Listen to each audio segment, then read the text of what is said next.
Jean Desmond agrees it's never too late to learn to read. She didn't really get serious about upgrading her skills until she was a grandmother. I babysat for my stepdaughter in Halifax, and her son was in grade 5. I could not help him with his homework. Now, the grade 5 student is smarter than you, so you better get a move on.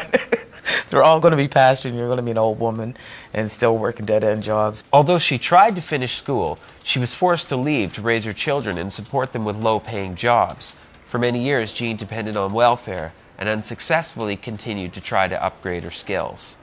For years, I struggled trying to get my education, and I applied and went to programs, and I never seemed to have been successful. Didn't matter how hard I tried, it didn't matter what program it was, I always seemed to bomb out. After trying several literacy programs, she began attending the adult learning program at the Nova Scotia Community College.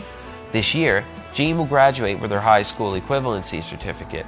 And it's just an amazing feeling. I just feel like, oh, every day I'm like, oh, it's exciting. In the case of Barb Pottier, she learned to read to be able to send an email, read a newspaper, and communicate. Just my grandchildren here and the 13-year-old starting to, homework and stuff like that. And we were coming home and she said, well, I need to learn the timetables. Well, I said, I need to learn those too. So we just started back and forth learning those and then reading stories. Then with the little fella, the Max, which is going on 3 now, which would only been just a baby. And his mother always read him the books, and I started reading the books. And I found that I always knew I had difficult, but I thought, for sure I could read a baby storybook. But I had trouble with that as well. My first goal was to write my stories to my children that year, and I did. I wrote a story to each one of my children, Amanda, Patricia, and Ursula, just telling them how I feel and how proud I was that I could write this and tell them how I felt. And the proudest moment was when they told me they were proud of me from doing all this stuff and really trying to get ahead.